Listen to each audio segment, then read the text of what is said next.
Welcome to Friday with Friends. Friday with Friends is our opportunity to talk about the real estate market, answer any questions you may have, so that if you have any real estate needs, we would love the opportunity to be your realtor of choice. Yes, we have a very exciting topic today. So today we are talking about the 5 most important rooms in your house. And this is going to be important for any homeowner, whether you're selling or not, because a lot of times it can be just so overwhelming to think about the things that you need to do in your home. So here we're going to try and prioritize those for you. I love it. So what are the key stats that you're sharing with your sellers, Abby, when you are talking about why staging is important? Well, in this market, because we are in a seller's market right now, a lot of sellers might say, well, why do I need to prep my home? Why do I need to stage my home? And really, it's still more important than ever. So 82% of buyers agents actually said that staging a home or a staged home made it easier for a buyer to actually visualize themselves in that house. So clearly, it makes a big impact. That's dramatic. And sometimes staging can be that you are purchasing furniture in a vacant house, but sometimes staging can be as simple as rearranging your living room couch. Yes. It can be all different levels, and when we're talking about prioritizing these rooms, it's going to be unique to your house, but in general, these are the ones that our buyers and the majority of buyers nationally value. Exactly. And so whether you're thinking of selling your home in the next few months or the next few years and you just have that to-do list, let us help you prioritize that list so you're not focusing on a room that a buyer doesn't care about. Let's make sure that you're taking advantage of those most important rooms. All right, well, let's get into it. Let's get into it. Abby, what is the number one most important room in a home? You guys know we love a countdown, but let's start with number 1. Let's get right into it. Number 1 is going to be, of course, the living room. It's going to be the number 1 spot that people congregate, they gather in the home, and so it's really critical that this space is relaxing and entertaining. And so much of the reason why this is important too is it's not just the living room, but it's also the layout and where it opens to so many other things. Long gone are the days where people want this private, formal living room, where a family room, where this is where you have your nice furniture. People are saying, let's get efficient with our space, and they want that living room to be a place that feels, like you were just saying, welcoming and open to the rest of the rooms. Definitely. So open that space up, let in as much natural light as possible. A lot of times we can see, just based on your particular style, people might like heavy drapery or, curtains. If they're not bright and airy, open those up, or maybe take them out in general and replace them with something nice and light, natural, to get that light inside. Mm-hmm. And the key with these two is depersonalizing and making sure that your house and your living room doesn't look so you. Yes, you can have a picture or two on the wall, but you know how sometimes there's like kindergarten, first grade, second grade, third grade, and you have all of these photos everywhere. Yeah. Being able to take those down, that's where that fresh coat of paint, to make it as neutral as possible. Yep. And maybe if you have some of those personal items that you're going to pack away, whether it's for, just decluttering in general or staging the home, you can add a more neutral piece like a plant or books or something along those lines where you're getting that pop of color and the home doesn't look empty, but it is just more neutral and more depersonalized. Yes, and the key with staging too, and especially when it comes to a living room, is how you're arranging your furniture can highlight the best features of your home. Mm-hmm. So let's say you have this gorgeous fireplace, but the way your TV's set up and how your family lives in it, you have to block that off. How can you arrange the furniture so that focal point is the fireplace, and it's a little bit different than maybe how you live in it, but it's helping the buyers draw attention to the key features of your home. Yes, oh my gosh, that's so important. And a lot of times we see that if there's like an open concept room, maybe you have a great room, but how your family lives in it, you maybe have kids and you need multiple different sofas. But for selling, you might not need that. And instead, we'd rather open up the space and have less furniture in there to attract to those buyers that are looking for open concept, which, as we all know, is very much in right now. And we don't see it going anywhere anytime soon. No. All right, should we get into number 2? Yeah, so the second most important room in your house when it comes to staging is the master bedroom. Now, a lot of times when people are talking about the master bedroom, it has to do with furniture. Because they maybe have a king bed, they maybe have queen bed, but the certain layout and the furniture that they want to have, it needs to be able to fit. Now, does it need to? No. We can negotiate anything, don't get me wrong. But a lot of times that might be a deal breaker, that for them to have to buy new furniture is a few $1,000s. Is it going to be worth that? Yep. So having the furniture, a lot of times too, you might have multiple different dressers, or you might, you have a his and her dresser. Time to kind of take some of that bulky furniture out if you're able to. A lot of times we recommend half of your closet as well. So just so buyers aren't saying, well, where do they keep all their stuff and what do they use for storage? We want them to come into the home and think they've got enough storage here, and I will too. So taking about half that the clothes out of your closet goes a long way, especially if it can be seasonal, or maybe we're going into the winter months and we can pack away some of those summer clothes. So removing some of the big furniture and maybe about half of the clothes from your closet is always a good option. And also just the little things like clearing off the top of your dresser, removing any of those, all of the knickknacks and the photos. Sometimes there's even just something as simple as having a little basket and where you can consolidate and really hide all of those things so that when they are walking in, they are feeling relaxed, they are feeling comfortable, because what is it? You're going to spend like a third of your life in your master bed or in your bedroom, and that you really want to make sure it's a place that people can, it speaks to them emotionally and it's calming. And that's also where paint can go a long way as well. Definitely, and getting just that fresh neutral paint always goes a long way. And a lot of times, as you were saying, with cleaning off the top of your dressers or any flat surfaces, a lot of times once you do that, you notice that your furniture doesn't seem too bulky anymore. A lot of times when you get those knickknacks. Few other quick tips is hide any cords that you have. We've all got the cell phone charger next to our bed and the alarm clock and all of that. So hiding all of those cords, and then any dirty laundry, maybe invest in a hamper that has a top on it so you can just slide that right away and it's not drawing attention away from the room. Because the reality is, if you have showings, you might have an hour's notice or whatever you and your realtor decide in terms of how much notice you need, where you may have to be on the run. So having a hamper is something where you can easily shove anything into to be able to say, okay, it's neat and tidy, but the buyer is going to be able to focus on what's important to focus on. Definitely. Well, let's get into number 3, and this is not surprising that it makes the top 5. It is, of course, the heart of the home, the kitchen.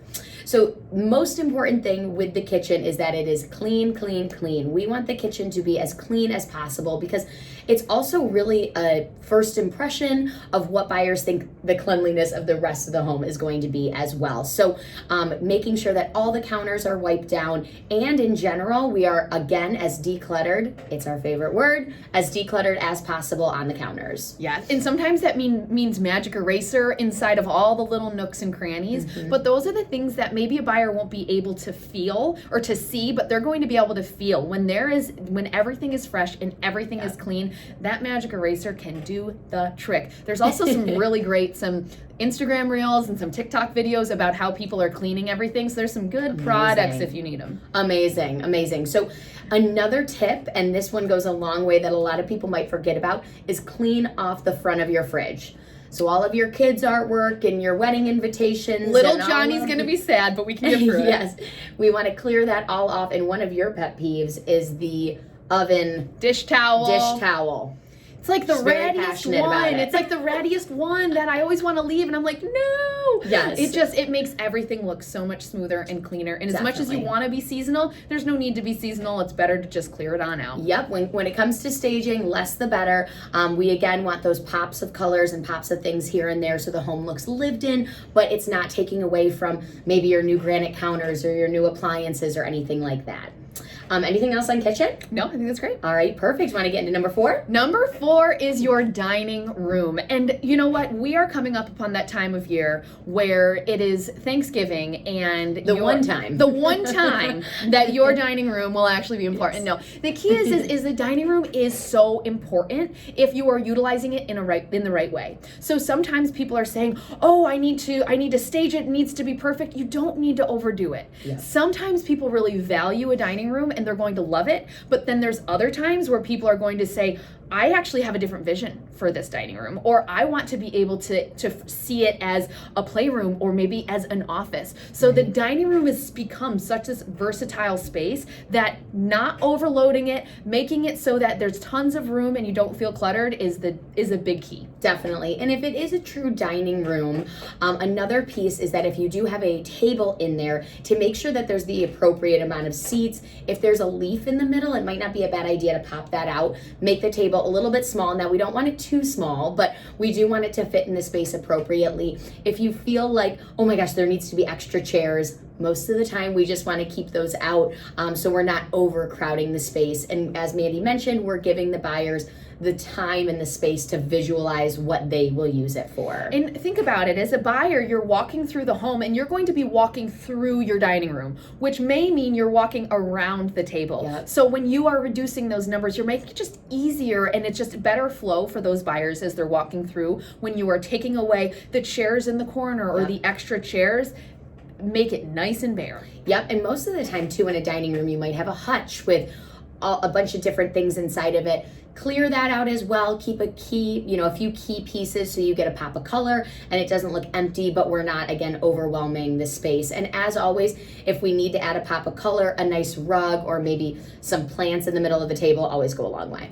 Yes, I love it. I love it. Okay, final room or space, hint, hint, in the home that's important. Is going to be, of course, the outdoor space. As you guys always hear us talking about, curb appeal is so, so important. So a good tip is to kind of just go out into your yard, look at your house and think, well, what would I want to see if I was a buyer? So a lot of times, and again, I need to do this myself, Yes. is rake up those leaves, make sure that the gutters are clean, make sure that the entryway is nice and clean, give it a fresh mow, just so you know that the curb appeal is the best that it can be, because of course that is the first place a buyer will see when looking at your house or just a guest. And I will tell you, if I saw how many leaves fell, I don't know if I'd buy my house. No, I'm just Yeah. kidding. When I see how many leaves fall, Yes, it's good just not the highlight of the season of my Right. home, but I love the woods. And so it's smart to be able to keep that super clean so that you are not highlighting a negative, but really keeping it positive. And we know leaves are going to fall. It's just part of that. But when it's not something we're drawing attention to, that's key. In the same way with maybe adding some sort of outdoor patio set. You maybe have another home you're going to and you want to buy a patio set for that, but maybe you use it in this current house. Or you buy something that it's efficient that can make the buyer feel like that's the space that they can hang out in to actually turn it into a room. That's what we're going with, is that is as much of the home, the outdoor space is as much of the home as anything, because that's where a lot of people are spending a lot of their time. Definitely, and especially if you have like a beautiful welcoming front porch or a wooded backyard with a patio, that is a huge value space for buyers. So definitely don't neglect it. Make sure that we're bringing the inside out to those spaces so buyers can really see the value and see the potential in those spaces. So those are very important keys. I love it. Okay, so those are the 5 top rooms in your home to focus on. They're what the buyers are seeing to be most important. And what was it, 82%? Yes. 82% of buyers agents are saying that this matters, and it does. So making sure you're focusing on these key spaces is so important and will land you more money in your pocket. Yes, definitely. So what would be some general recaps? General recap. So make sure that when all else fails, we are decluttering all of those spaces, any like personal items, trinkets, things like that are sitting around. Let's clear those off, especially off of flat surfaces. That's going to include any personal items, things like that, just making it as depersonalized as possible, but still with those pops of color. And I think the key is thinking about the rooms that don't matter. And one of those rooms is the garage. Yeah. And everyone's like, well, where am I going to put it? Put it in the garage. Yep. No one cares. They just need to know how many cars does it fit. That is wonderful. Yes, there may be some nice storage and Yep. all of that could be great. Make sure that it's neat, but it is okay to be able to put those in there. So if they don't fit in these key rooms of your house, go ahead and put it in a not key room of your house. Yep. Feel free to utilize those storage spaces, garage or unfinished basement. Just keep it nice and neat and tidy. And then the last thing that we're going to want to make sure that we remove are any items that we're not going to be using while we're selling the house. So let's say we are selling and it's the middle of winter, we can take away those bikes and things that you're going to be using for the summer. Get them out, maybe even rent a storage unit. That's always a good option to keep the home as decluttered as possible. And then replacing, so any oversized furniture, which we talked a lot about. Yes, and that it may be an investment, but there's also staging companies that allow you to borrow things for a certain amount of times. You can get creative, and that's what we do with every single client to be able to customize based on your neighborhood what makes sense. Because does it make sense to redo your kitchen in a neighborhood where you don't need to and your kitchen is just as great compared to everyone else? No, but there may be certain situations where it might make sense, and putting some new furniture that you might be able to utilize in the next house might go a very long way. Or if you feel like your furniture is going to work okay for the position and the market that we're in right now, it might just be taking some of the big furniture out, putting it into storage, into the garage into the garage, into the basement, and keeping just the key pieces that make the biggest difference. And also, if there's any large window treatments or anything like that, we can take those out, keep them nice and neutral, nice and light, and let a lot of that natural light into the house. I love it, and we hope you do too. When we are talking about these 5 key important rooms in your home. So that's what we have for you today. Thank you for tuning in to Friday with Friends. Friday with Friends is our opportunity to talk about the real estate market, answer any questions you may have, so that if you have any real estate needs, we would love the opportunity to be your realtor of choice. Thanks, guys. Have a good one. Bye.